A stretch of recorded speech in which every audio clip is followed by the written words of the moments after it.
Hello and welcome to the Intentional Clinician Podcast. I'm your host, Paul Krauss, licensed professional counselor. In today's episode, I'm going to be speaking with Brendan Cole, LPC.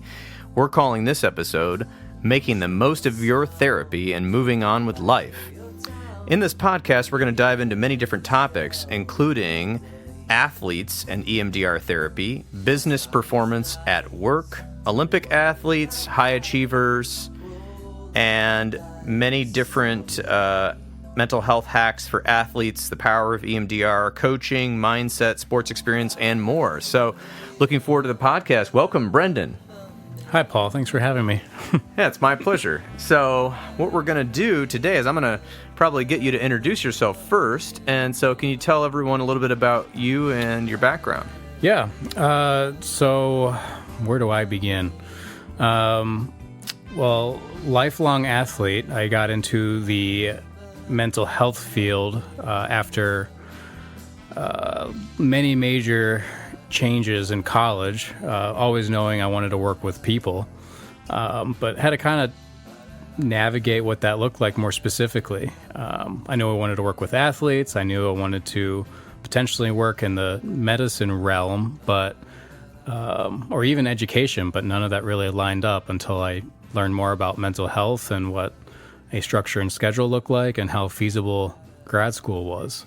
And everything kind of took off from there. I actually, fun fact, had my grad school completely funded for because of my experience as an athlete and was able to coach full-time while I was in grad school and left grad school debt-free, which was amazing. So that brings us up to date. I've been at Health for Life for about 5 years and have, which I feel has been a substantial amount of time to develop a niche. And I've grown to love working with athletes, clients who need EMDR, so the realm of trauma, and just anxiety as a whole. Yeah, excellent. I know that you've tried working with lots of different people, and you've gone to many different trainings of all types. And I think people are interested in a lot of things that you've got to offer, including trauma. But I kind of want to hear about your experience and your background as in athletics, primarily from before you went to grad school to be a therapist. So I was curious about some of the topics about athletes and top performers who engage in counseling and coaching. Can you tell us something about that, kind of to start off with? Yeah, absolutely. It was a very interesting and painful scenario that I kind of did more research on in the realm of athletes and particularly Olympic athletes. I myself, not an Olympic athlete, but I had just finished competing at the NCAA National Championship for track and field, had done very well, was very excited with my results, left a 2-time All-American, one in the pole vault and one in the long jump. And immediately after, the day after, I noticed a significant drop in my mental health. My depression went up, my anxiety went up, and TMI, but I wasn't even able to poop for like a week and a half because everything just felt shut down, and I felt bedridden for most of those like week or two after that performance. And I'm like, what is happening? I just came from one of the biggest highs of my life. I trained for months and years at that point leading up to this moment, and I just felt like my body was doing now the complete opposite, and it didn't make sense, which then turned into me looking up some facts and information about this. And it turns out there's been a ton of studies done with NCAA athletes and Olympic athletes where it shows that there's a massive increase in suicidal ideation and depression, especially as soon as the day after an Olympic performance, regardless if you got gold or silver or bronze.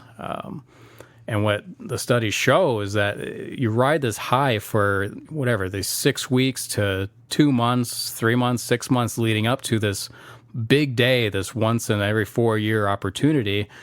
And your adrenaline cannot maintain or sustain that high for that long, and what goes up must come down. And I just found that to be very interesting. I'm like, all right, how do we address that? How can I work with athletes who performing at that high level, and then just athletes in general who perform at any level.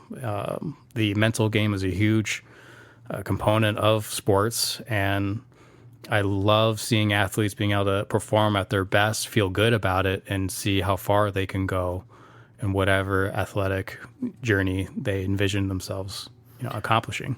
Yeah, wow, I did not know about this Olympic research about the increase in symptoms after the performance. And also you were talking to me about loss of identity for people that when they're done playing sports or done competing in the Olympics or college, that there's a big issue there as well. So I wanted to go over some of these stats in here. So it looks like currently studies show, according to Johns Hopkins, that only 10% of student athletes with a mental health condition seek help. Yes, yeah, and I thought that was surprising. And even with that study being done in 2022, I think just in general, therapy has been trending and has become more popular. So I'm surprised to see that number is so low. And my theory is that as these athletes who get stuck in their head or are quick to maybe even correlate it to their sports alone are unaware of external factors that are also contributing to what they're experiencing. Yeah, and there can be a lot of pressure if your entire scholarship money depends on competing in a sport or something like that. You're trying to make it in a sport or compete for your college or the Olympics at your country. And up until recently, there hasn't been much financial reward outside of tuition. I know that's sort of changing now. Mm-hmm. Yep. But there was more stats that you had in here that 38% of female student athletes and 22% of male student athletes report feeling mentally exhausted constantly or almost every day. That was NCAA, National Collegiate Athletic Association. That was a 2020 study. I don't know if the pandemic had something to do with that or not. Yeah, I was curious on that as well, because before the pandemic and after, I mean, you're going to see the common impacts on athletic performance in general can include like academic experience, their own playing time, identity, relationship with coaches and teammates, which have continued to, persist, today. And there's another part of that I was trying to talk specifically about the pandemic. Here it is. And this was research done in 2020 as well, where the NCAA reports that mental exhaustion, anxiety, and depression amongst college student athletes have remained 2 times higher than pre-pandemic rates. So, I can see that definitely being a correlation to the events of the pandemic. Yeah. And then he's discussed here, it is reported that depression risk ranges from 12 to 35% for student athletes in football, baseball, wrestling, track and field, and lacrosse. And that's from the International Journal of Environmental Research and Public Health 2023. So basically, it's interesting. I think culturally, people see athletes as these like high achievers, in the spotlight, just, everyone's cheering them on. Having fun. Right. And I mean, they might like be representing their school, representing the country or something. And, but for a lot of student athletes, they aren't going pro. And I wonder, and all the hours of work and practice, you devote yourself to this. And I don't know, because I was not in organized athletics in college, but I remember meeting some people that were, and they seemed to kind of be in their own little world. Like they had like their own dorms that they mostly stayed in, their own cafeteria. They had gym, required workouts all the time. They were always traveling. They had like tutors that went with them on the traveling. And it just seemed like a lot of pressure to even do their academics while they're on this team. And I wonder, this is just speculation, that could, for certain people who are maybe not pro-bound, maybe this isn't their career, that can be a big, I don't know, the stress of that could lead to different mental health symptoms. Because as we know, stress really exasperates any sort of symptoms you may have or genetic preconditions. Any thoughts on that? Yeah, 100%. The loss of identity is a theme that will change at all the different levels, right? There's, you have athletes who, compete and play their whole life, but then, they round out their athletic career in high school, right? There's others that round out their athletic career in college. And then there's even some at the professional level. I'm sure all of you, or most of you at least, heard a lot from Michael Phelps on his journey, his athletic journey, and just what he suffered after was a massive identity loss, especially after his second DUI, and you just realized that something was going on. And that's when you open up to the world about mental health and everything. So I love talking about the identity side of sports. Right? It could become such a defining character trait of who people are. And what happens when they don't have that anymore? What happens when they leave high school or they leave college? They don't have that consistent community with them all the time, or routine all the time, things like that. A big part of what identified them all those years, maybe even since childhood, just seems to vanish and, go nowhere. And they're like, okay, now what? Who am I? So I find myself working and addressing a lot of the mental health symptoms that come up as a result of that. Mostly anxiety, some depression, but mostly just this like restless uncertainty of like, who am I? What do I have to offer? And then, that can then just, pour into, no pun intended, drinking and isolation and other poor forms of coping skills to find meaning or kind of fill that void.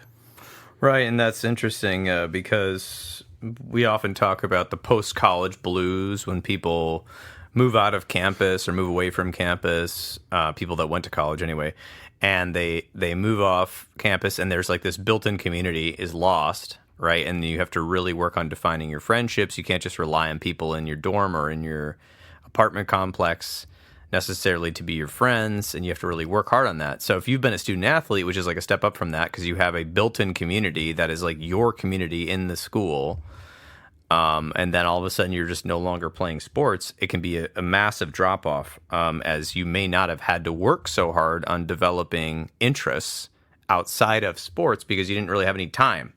So that tracks. So let's talk about the positive is this.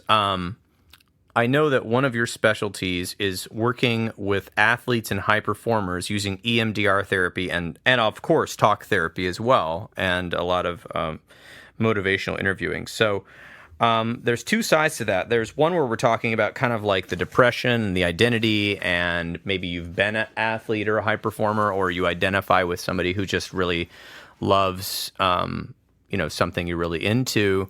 That is a performance-based thing, maybe even musicians or something like that.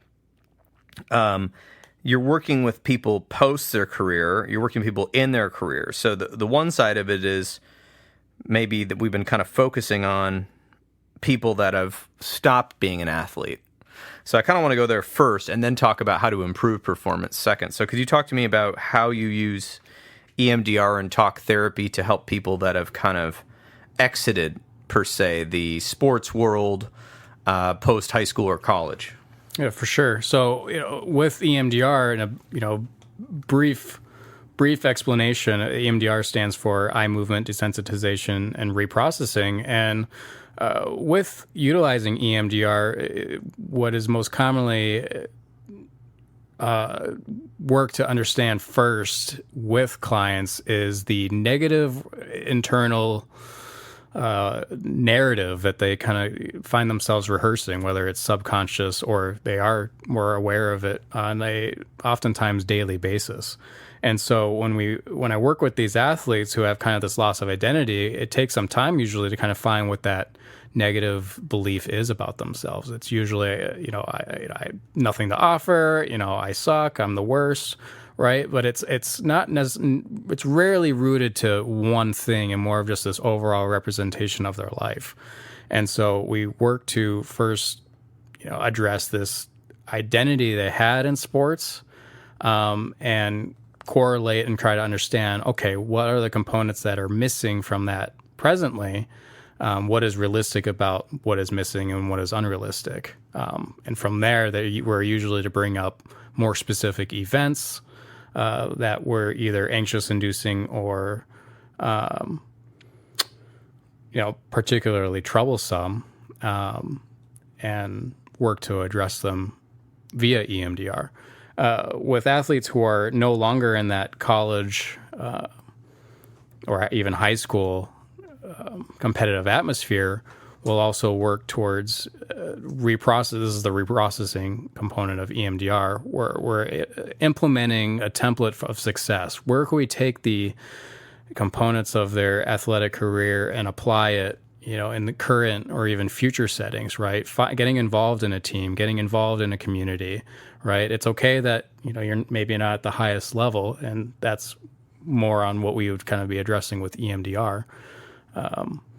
But yeah, I think I have more to go on there, but. Sure. So what I'm hearing more or less is you're sort of targeting these areas that may need addressing post a sports career or a sports participation because they're in a different phase of life. And now I think for the listeners out there who are unfamiliar with EMDR therapy, it's not just talk therapy, because a lot of people say, well, I know, I read all the time. I watch Instagram and TikTok reels of coaches, and they're always giving us great tips. There's all these books I've read. And I think that people out there sometimes mistake knowledge for the felt experience of something. And I think that is, they say wisdom is knowledge in action, right? And so one of the hardest things is this, like I can go watch a YouTube video right now about how to lift weights in a certain way.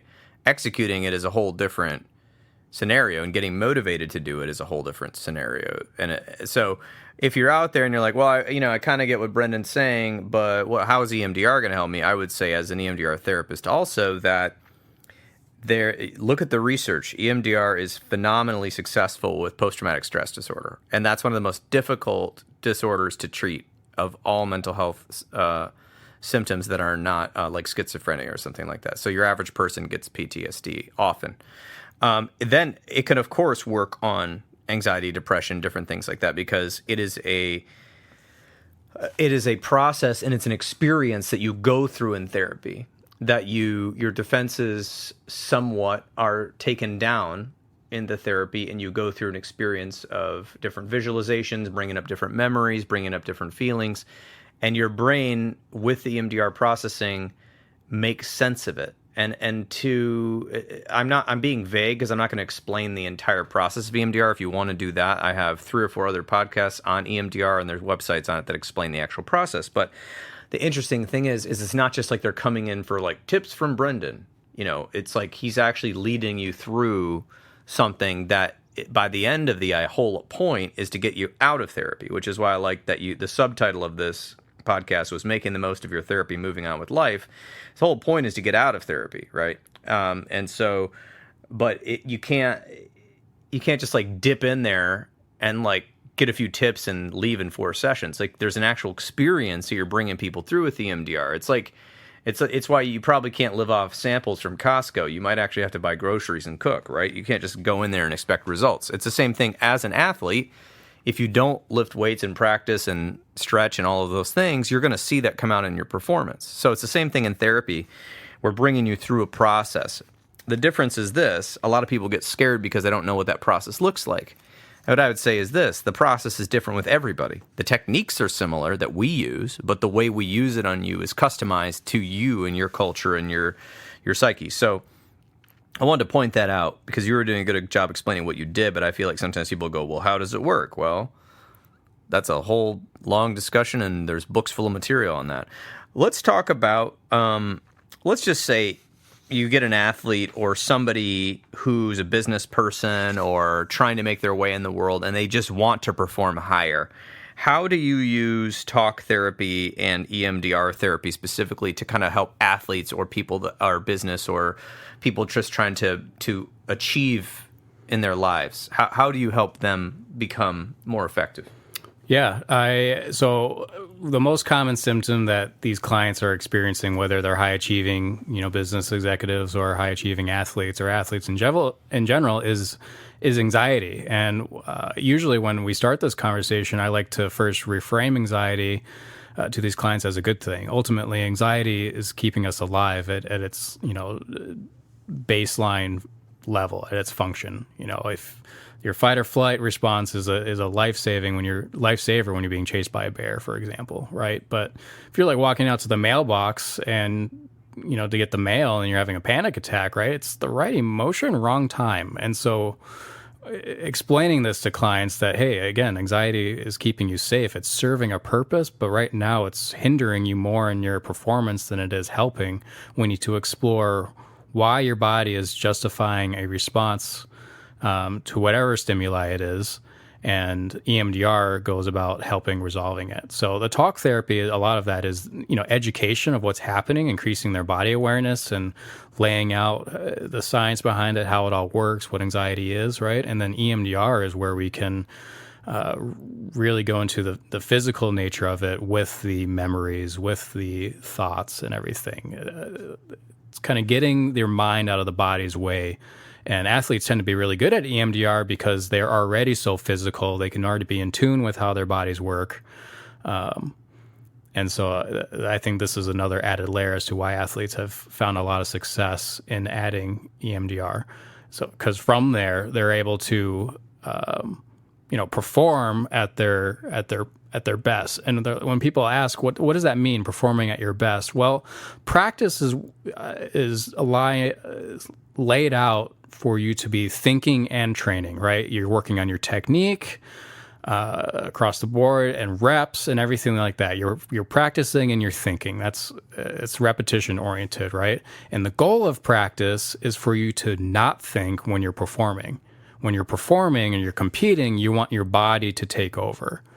And what athletes come in for therapy, their mind is still kind of running the show. They're in their head. They're all these intrusive thoughts, the imposter syndrome, things like that. And those are not helpful. So what EMDR helps is remove those barriers that allow athletes to, compete at at that level. So I currently train as a wrestler and track and field athlete. I currently train in Brazilian Jiu-Jitsu, and I was having this conversation with a teammate. And he was a little nervous going out onto the mat. We literally were fighting other dudes who were trying to, break limbs or, choke you out or something like that. So granted, yeah, he was going to be a little nervous. His wife and kids are watching. He's like, man, I don't want to embarrass myself. I don't want to embarrass them. And all these added layers that he wasn't experiencing, in the training room. And so how do we distinguish between the two? Yeah, the competition is going to be more of an intense atmosphere, which is normal, which is fine. But when I was talking to him, what I realized is as much as you want to go out there on the mat and leave it all out there, don't give up, put your full effort into it. You want to kind of also make sure you're not bringing more onto the mat with you than is needed. Everything you've been doing in the training room has prepared you for this moment. You're able to relax. You're able to, flow, move, and, engage in a community that's lifting you up. And it's the same thing, just at with maybe a little bit more of a spotlight. Yeah, and I think we have to normalize performance anxiety, because you could have performance anxiety at the skateboard park or the ball park or the pickleball court or whatever, just playing with nobody watching at all, let alone you go and you even play in like amateur sports or like jiu-jitsu, like you're saying, there's like a tournament or something and there's people watching, there's fans, friends, it's like your friends watching, right? And there's a level there that I think is way different than the personal practice, because most people don't watch practice. No one's, except for your coaches or whatever. And I love that you said anxiety is normal. I've treated athletes that will remain nameless and descriptionless, of course. But one time, I'm changing the sport real quick. So in my brain, okay, sport changed. They kept dropping a ball, essentially, when they were trying to catch it in football. And they had been a very high achieving ball catcher, let's put it that way, in their career up until that point. And lo and behold, they did not identify it as anxiety. They just were frustrated, and they didn't even want to say it was anxiety, because that was like the whole idea of saying that word made them feel like weak. And so it took a long time for me to be able to kind of figure out what else was going on. And I figured out this person had some major family stress go on in their life. And then lo and behold, right around the time of the family stress is when they started dropping balls, right? And that was a huge problem because now you're under pressure for your team and your manager and your coaches. If you don't, if you're a semi-pro or pro or college athlete and you start dropping balls, what happens next? They put you on the bench, which then decreases your confidence even more. And so with EMDR, one of the ideas was tracing the moment of what happens when you're trying to catch a ball.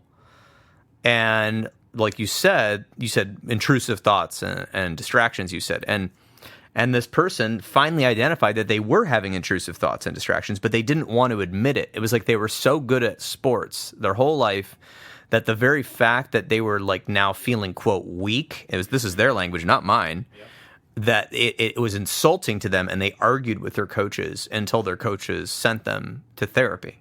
And again, the sport has been changed, and so is the name of whoever it is. And it took a while, but targeting that, not only do we target what was intruding on their thoughts while playing, we also then worked on the target of their frustration if they did drop a ball, because you're not going to catch every ball. There's no way in the world anyone can ever catch every ball. So that we minimize the emotional reaction through the subjective unit's distress of EMDR by desensitization and exposure to that disappointment. So that, because if you get disappointed, that could throw off your whole game. Good example for our Michigan friends is the Detroit Lions in the 2023 NFC Championship with the San Francisco 49ers. One of the worst games I've ever witnessed in my entire life. They got I think they got a little nervous because the 49ers did a really good play, and this guy caught a ball which no one thought he would get to, and it threw them off their scoring streak.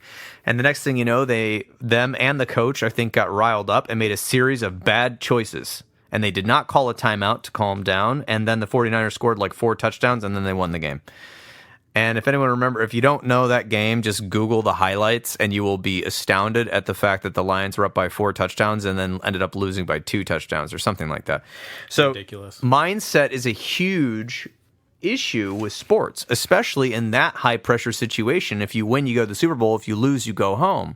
Not only is it about the game, it's about money when it comes to pro athletes. So there's even more pressure, right? And where am I going to live if I got my kids in the school district, but if we lose this game, I might be traded to Tampa Bay or something. I don't want to live there, right? So it's like there's so many things that can intrude on your thoughts, right? And we saw this with Tiger Woods.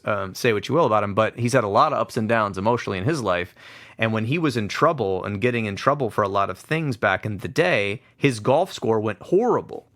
And then when he got his mindset right and got treatment, all of a sudden his golf score was great. So I think it's about being honest, and the stats from the NCAA were troubling that people weren't seeking help in that way. So tell me more about treating the athletes to optimize their performance from your angle or business people. Yeah. Kind of like what Paul was saying earlier. EMDR has this standard process, but it'll be different for each individual client. So we go more into the specifics of these obstacles, whatever the mental game, which is what it typically is, what it looks like for each individual person, what it means to resolve it. Was there a particular athletic event that, kind of still sticks with them? Is their worth determined in their performance, win or lose, right? Is there a fear of disappointing, failing, getting kicked off, things like that are valid, but are usually irrational, right? But it comes from somewhere. It comes from somewhere that their body learned that it must never happen again. And so what their body is doing is, protecting, keeping them safe, thus, the anxiety. So with EMDR, we'll continue to desensitize the client's reaction to this. With the bilateral stimulation that, EMDR adds as part of the process, we'll continue to desensitize the client's reaction to a memory with the negative thought until that, maybe 9 or 10 out of 10 goes down to, a 1 or a 2, ideally a 1, ideally a 0. And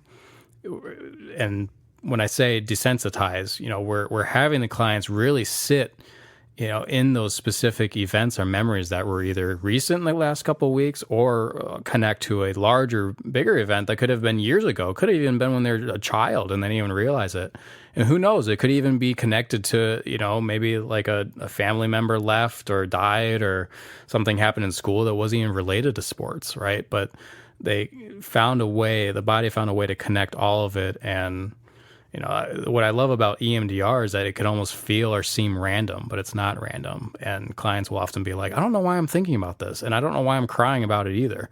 But with the desensitization, we're finding a release. We're releasing these holds that your body has over you, and is ultimately then contributing to the negative thoughts or beliefs and the negative mindset or the fears that a client or athlete is experiencing in that moment. That's a good point. I like that you said people are often surprised at what comes up. That's because we have a process, but it's different for everybody, but it does this exploration piece that's hard to explain because it's not just you sitting there and thinking, going, let me think really hard about this. It's the opposite. We use this technique that gets you not to think, which then shows your nervous system, shows you what it traces back to what event or what issue or what situation is actually possibly causing you to slip up and not perform to your highest. So yeah, let's I feel like we're hitting EMDR pretty well. I want to make sure we talk about like some of the evidence the article on our website about EMDR therapy for athletes. Is there anything you want to touch on with that? Yeah, so there's some studies. I love what research has to say about EMDR for athletes. For example, a study conducted by a researcher at the University of the Rockies explored the role of EMDR therapy in enhancing athletic performance, particularly in internationally competitive cyclists. The findings demonstrated notable improvements in performance, outcomes, anxiety reduction, self-esteem, and motivation. The self-esteem especially has been one that I really enjoyed looking at. Just seeing, you can look at athletes and almost see a tangible weight lifted off their chest, their back, and it's not usually talked about as much. But similarly, the integration of positive psychology techniques into the EMDR peak performance protocol showed promising results in reducing performance anxiety, enhancing skillful performance in various high-functioning individuals, including pilots and athletes. But yeah, more recent studies also prove the positive impact of EMDR on athletes' performance.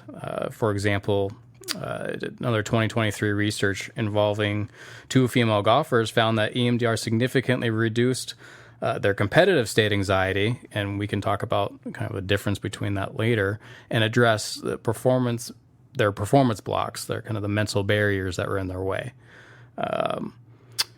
This one especially, we haven't talked much about injury, and maybe we can get there, but another study with athletes who had experienced traumatic injuries revealed that even a single session of EMDR therapy could lead to reduced anxiety and improved self-confidence. So I want to kind of go back to the competitive state anxiety in ways for athletes to compartmentalize. So typically, this anxiety is going to be so overwhelming that it's going to include, all factors. It's going to include all the negative thoughts, and then also the immediate, fear or the intensity of the moment, right? And again, I want to reframe that anxiety and nerves are good. And honestly, the anxiety and nerves can help athletes perform better with the adrenaline, with the atmosphere, things like that. And so, when I help athletes kind of get back out there into the competitive realm, right? We want to have a positive relationship with our anxiety, which often can include calming yourself, positive affirmations, things like that. Hey, I'm out here. Hey, I'm here to have a good time. Why am I doing this? Oh, because I love the sport. I'm going to be safe. I'm going to be secure. And it's okay that I'm a little nervous because this is a big tournament. This is an important match, whatever. Which is very different than competitive state anxiety, which is usually including everything all at once and will often lead to athletes just shutting down and dissociating and such.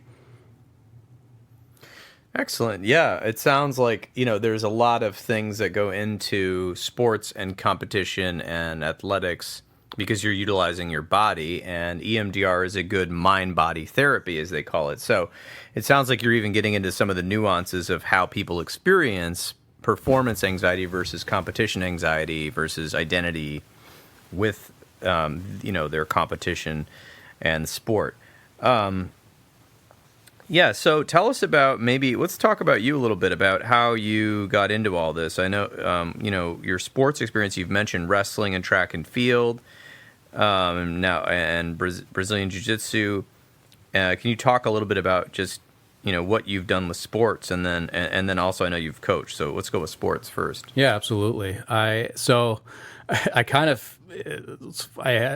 described this recently, and I thought it was kind of funny, where I unintentionally Mr. Miyagi'd myself over the course of my life. And this isn't to say I'm this, all-time great athlete or anything, but I've realized in, recent years that I've really enjoyed just research with the nervous system as a whole. And I'm like, okay, why am I interested in this? Why do I like it so much? And why do I have a good relationship with the nervous system? I realized that I've exposed myself and my body to extreme sports, to extreme levels of from exhaustion to pain, just cardiovascular, all across the board. I've run 3 marathons. Again, I was a high school and collegiate athlete with a lifetime of wrestling, and now Brazilian Jiu-Jitsu, which, if you know anything about those two sports, they're highly taxing on the nervous system,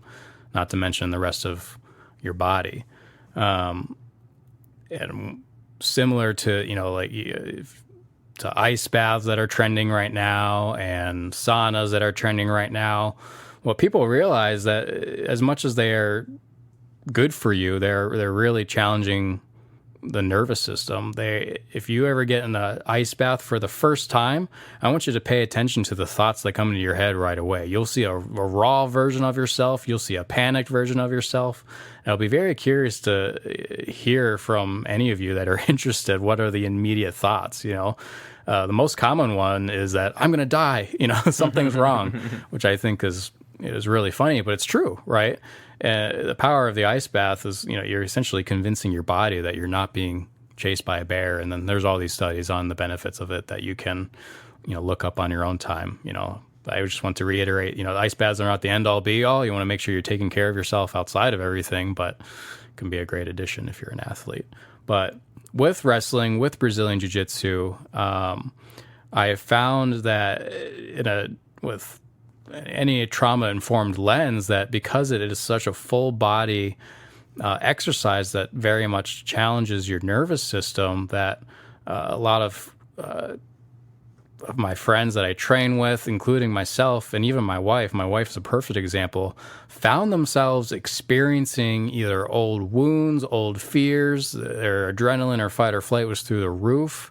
My wife had to leave the room a couple times just because of her anxiety, which she would say she had a good rein on for a while, came out of nowhere. What was it?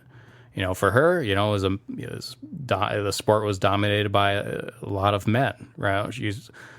In jiu-jitsu, you're put in physically compromised positions, right? And what these individuals, including myself, my teammates, find themselves stuck when someone's out literally putting their full weight into you, driving into the mat and making you feel pain at some points, is these thoughts that people are experiencing are like, I am unsafe, and I am a piece of shit. Something's wrong with me, and those are just not true, right? The reality is that these are your teammates. They're taking care of you, and you just need to get out.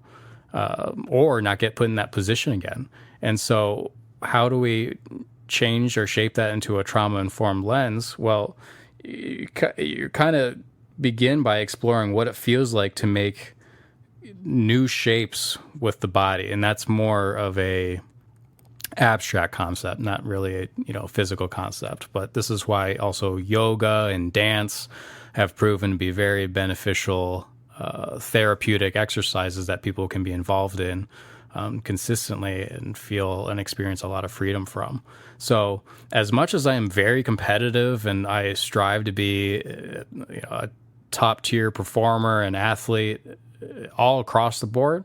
I really love the benefits that you almost are gaining passively on the side from something like Brazilian Jiu-Jitsu, something like, wrestling or, yoga or something like that.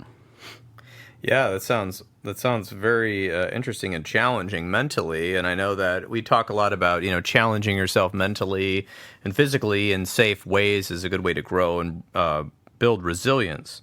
Talk to me about coaching and your experience with that and helping people transition maybe from sports to, business or an artistic pursuit.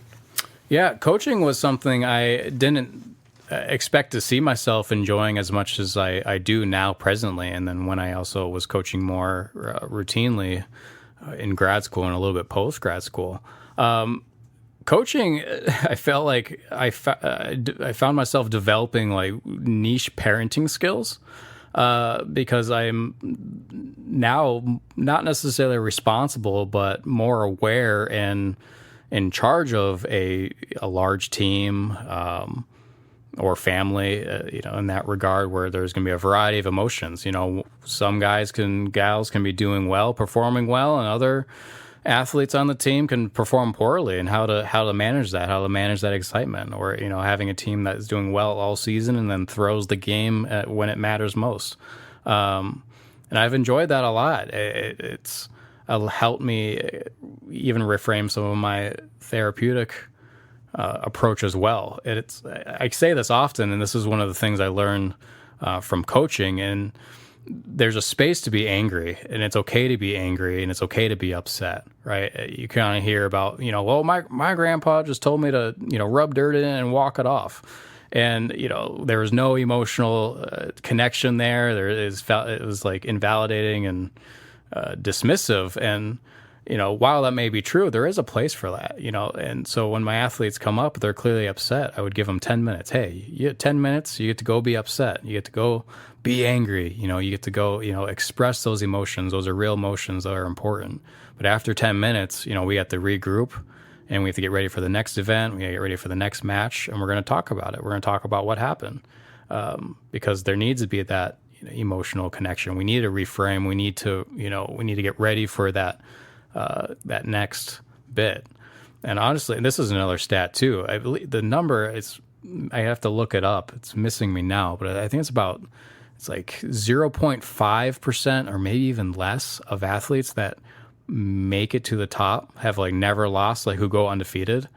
The rest have usually lost about half or even more than half of their matches or events to get where they're at today.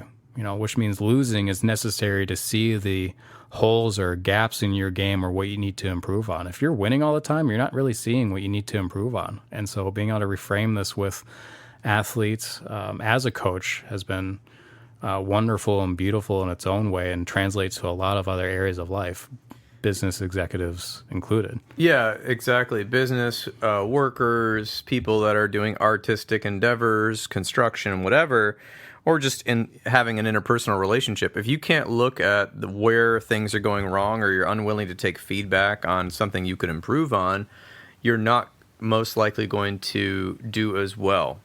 I would say anecdotally, there are exceptions to that, but essentially you may not also make many friends if you don't know how to take feedback and work on some of the shadow parts that you may not fully understand. It's this, we think we know how we show up, but until somebody gives us feedback, we don't always know how we show up. Well, in sports, you might think you're showing up a certain way, but if everyone's watching you, they can see how you actually show up. It's a lot more in the spotlight, right? Mm-hmm. So talk to me about just some of the things you're doing now in your therapy practices. You've been a therapist for 5+ years, and utilizing mindfulness and EMDR and different things like that. What are you looking to do? Yeah, so majority of my clients that come in now are looking for EMDR, which I love and enjoy. I think I still, with EMDR, I continue to see the biggest signs of improvement across the board. I can watch clients slowly just, again, lift that weight off their shoulders over the weeks and months and sometimes even years that it takes to work through some of these things. So predominantly EMDR, but And then after that, work with a lot of, like I said, this whole time, athletes and then high achieving business executives. Another niche I've been working with too, primarily men in this case, is pornography addictions.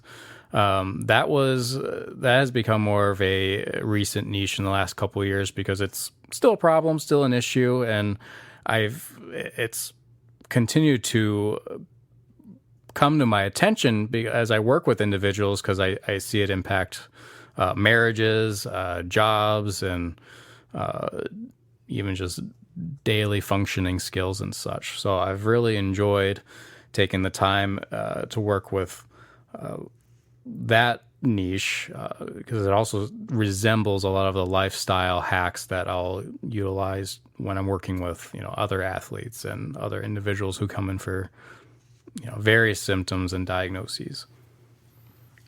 Excellent. And yeah, it sounds like you've got a lot of interest in a lot of areas, and I know that you've also worked on people that have experienced trauma and adverse experiences, but it seems like some of your main niches where people seek you out are people that were former athletes, current athletes, people that are trying to become high achievers, trying to perfect.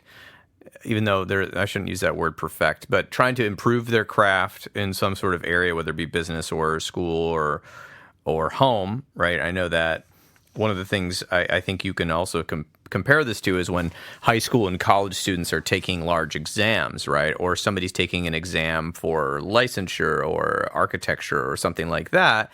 That's also a performance measured thing. And I think EMDR and talk therapy can do a lot for that as well. So, yeah. Yeah, absolutely.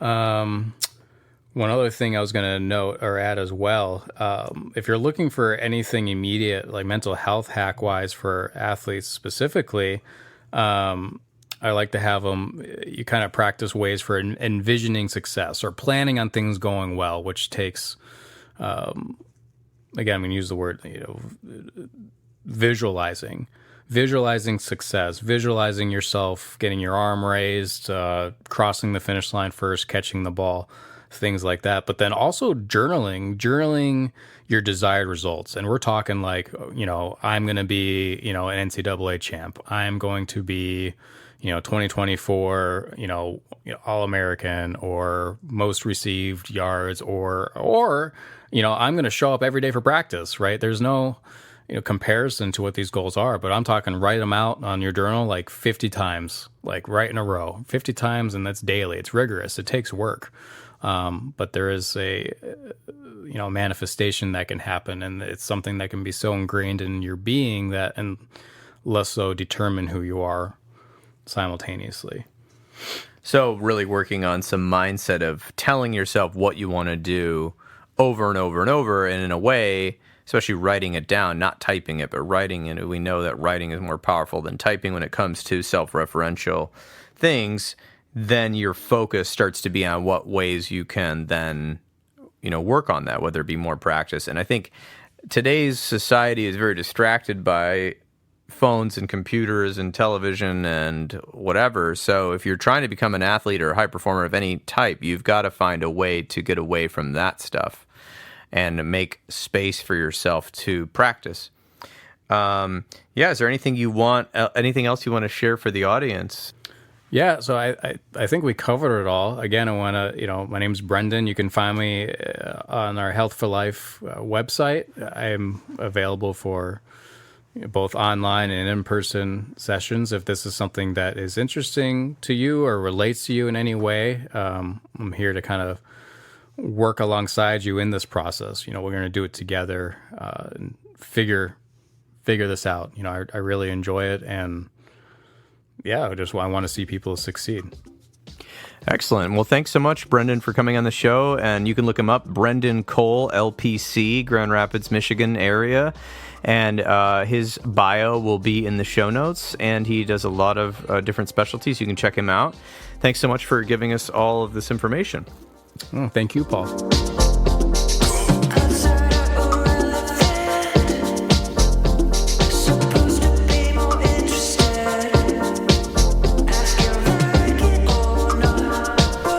And there you have it.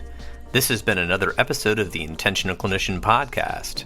If you are enjoying the show, please leave us a rating on iTunes or share the show with people you know. I would surely appreciate it. As some of you know, I am passionate about preventing future violence in the United States. I have started a nonprofit with colleagues called the National Violence Prevention Hotline, which is a 501c3 organization. We are endeavoring to gain funding and collaborators and volunteers so that we can start a 24/7 hotline and chat line to reach potential perpetrators before they may act violently. It is a bold effort to curb violence and save innocent lives by working to connect with potential offenders while they are in the planning stages of violence, help to de-escalate them, and provide resources so that they can get appropriate professional help. The National Violence Prevention Hotline is looking to open up a conversation about violence in society, the causes, and the solutions. You can learn more by visiting our website at violencepreventionhotline.org. You can get involved by writing your congressperson from our website, sharing it with your network, or even donating to the cause. If you are looking for an EMDR International Association consultant, I am a consultant and I can help provide 20 hours that you need to become EMDRIA certified. Just check out the show notes and send me a message and see if we're a good fit to work together. If you are in need of counseling, do not hesitate to make an appointment with a local counselor in your area. You can also make an appointment with the excellent clinicians at Health for Life Counseling in Grand Rapids as part of the Trauma Informed Counseling Center of Grand Rapids by visiting www.healthforlifegr.com. And if you are in the state of Michigan, you can also schedule a telehealth appointment. The recording you just listened to consists of the personal opinions of Paul Krauss and his guest, and while these are based upon the literature they have read and the experience in their respective fields, the information on this podcast should not be viewed or thought of as the definitive opinion on any subject. Listening to this podcast is not a substitute for treatment. If you're in a crisis, please call 911 or the National Crisis Line at 988. Support your local bookstore by shopping at bookshop.org. That's www.bookshop.org. It donates a percentage of sales to local bookstores all across the United States, which I think gives character to our cities and a place to hang out and a place to explore. You can order from the comfort of your own home online while supporting businesses near you. If you are a therapist and you are not involved in your local counseling or therapist or social work organization, please get involved to at least pay dues so that we can have lobbyists help keep mental health care accessible at the government level, and also expanding into schools and other places that need it.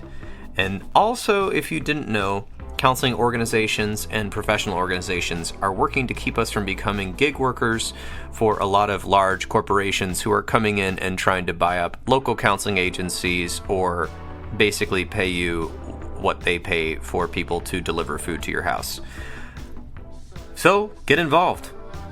Until next time on The Intentional Clinician, I wish you all a safe and peaceful week.